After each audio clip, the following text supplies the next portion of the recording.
तर मंगळवारी 9 तारखेला साधारण 2च्या सुमारास एक व्यक्ती पोलीस स्टेशनला त्यांनी माहिती दिली की घोळ गणपती आहे. घोळ गणपती म्हणजे जो पाईपलाईन रोड आहे आपला, त्या मंदिरापाशी एका महिलेची अर्धनग्न बॉडी पडलेली आहे. तर त्या माहितीच्या आधारावर मग आमच्या पोलीस स्टेशनचे अधिकारी कर्मचारी तिकडे गेले. त्यांनी खात्री केली तर एक मृत अवस्थेत स्त्री तिथं आढळली, अर्धनग्न अवस्थेत होती आणि ती अनोळखी होती. तर पहिलं आमच्या पुढं आव्हान होतं की तिची ओळख पटवणं. तर त्या दृष्टीने काम सुरू केल्यानंतर NRI पोलीस स्टेशन नवी मुंबईमध्ये आहे, तिथे ती एक मिसिंग दाखल होतं. तर त्या मिसिंगच्या आधारावर मग खात्री केली. तिचा नवराही आला होता आणि त्या महिलेचं नाव अक्षता म्हात्रे, वय 30 वर्ष आहे असं निष्पन्न झालं. आणि त्याच्यानंतर मग कुणाचा आमच्या त्या माहितीच्या आधारावर तपास सुरू झाला. तर गोपनीय माहिती आणि तांत्रिक विश्लेषण करून माहिती घेतली असता शनिवारी सकाळी ती 10:30-10च्या दरम्यान तिथं आलेली आम्हाला लक्षात आलं. आणि दिवसभर ती तिथंच वर होती. त्यानंतर ती काही खाली आलेली नाही आहे. त्यामुळं त्या मंदिरामध्ये जे लोक काम करतात त्यांच्यावर संशय बळावला. आमच्या DBच्या टीमनी त्यांना ताब्यात घेतलं आणि इंट्रोगेट केल्यानंतर त्यांनी गुन्हा कबूल केलेला आहे. तर याच्यामध्ये 3 आरोपी निष्पन्न झालेले आहेत आणि त्यांना आम्ही ताब्यात घेतलेलं आहे.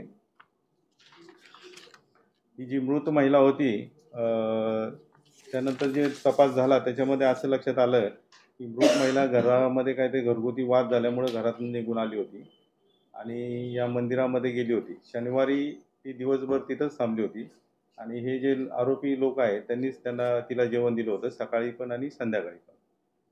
रविवारी रात्री 12-1च्या दरम्यान त्यांनी तिला चहा दिला आणि चहामध्ये तिला गुंगीचं औषध टाकलं. गुंगीचं औषध म्हणजे भांगेचं औषध दिलं आणि त्याच्यानंतर मग तिच्यावर त्यांनी आळीपाळीने तिच्याबरोबर संभोग केलेला आहे.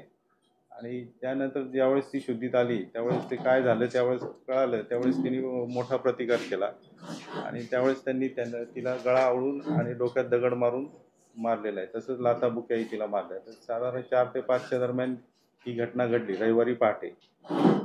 रविवारी दिवसभर त्यांनीच त्या मंदिराजवळ जी एक खोली आहे तिथं तिची बॉडी ठेवलेली होती आणि दुसऱ्या दिवशी म्हणजे जवळजवळ 24 तासानंतर तिने पहाटे 5च्या दरम्यान ती बॉडी जो मंदिराच्या इथं जो खड्डा आहे खाली तिथं नेऊन टाकली होती.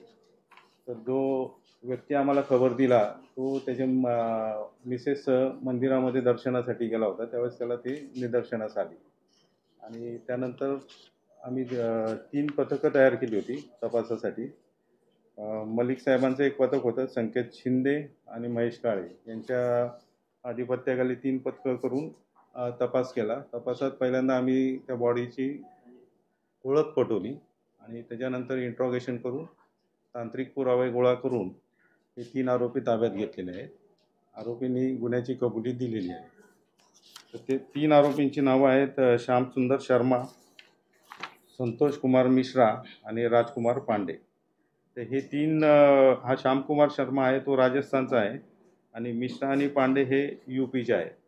त्या मंदिराचा जो म्हणजे नेहमी जो पूजा पाठ जो करतो तो बालकदास महाराज हा इतरही त्याची मंदिरं आहेत तिथं तो जात असतो आधीमध्ये. तर याला तिकडे जायचं होतं म्हणून या दोघांना त्यांनी UPवरनं बोलवलं होतं आणि ते जवळजवळ 5 तारखेपासून तिथं राहत होते आणि त्यांनी त्या रात्री तो हा प्रकार केलेला आहे.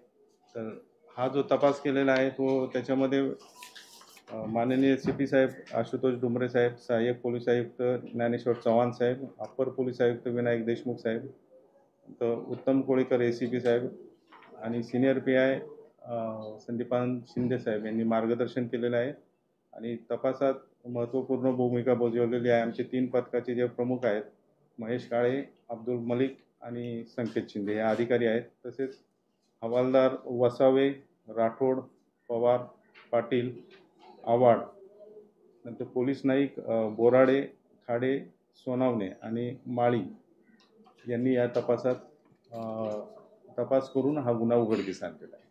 सर या गोशाळेमध्ये कोणी ट्रस्टी वगैरे आहे का याच्यामध्ये? ते तपास चालू आहे.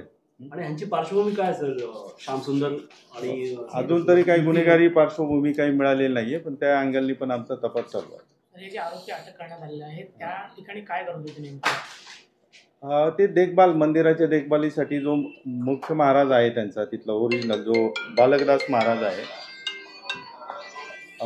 तो दुसऱ्या मंदिरात गेला होता. यूपी साईडच्या मंदिरामध्ये त्याला जायचं होतं, म्हणून त्यांनी त्यांना बोलवलेलं होतं तिथे. तो अत्याचाराचा प्रकार घडला कुठे? मंदिराच्या बाजूला एक खोली आहे, तिकडे घडलेला आहे. मंदिराच्या लागूनच खोली आहे.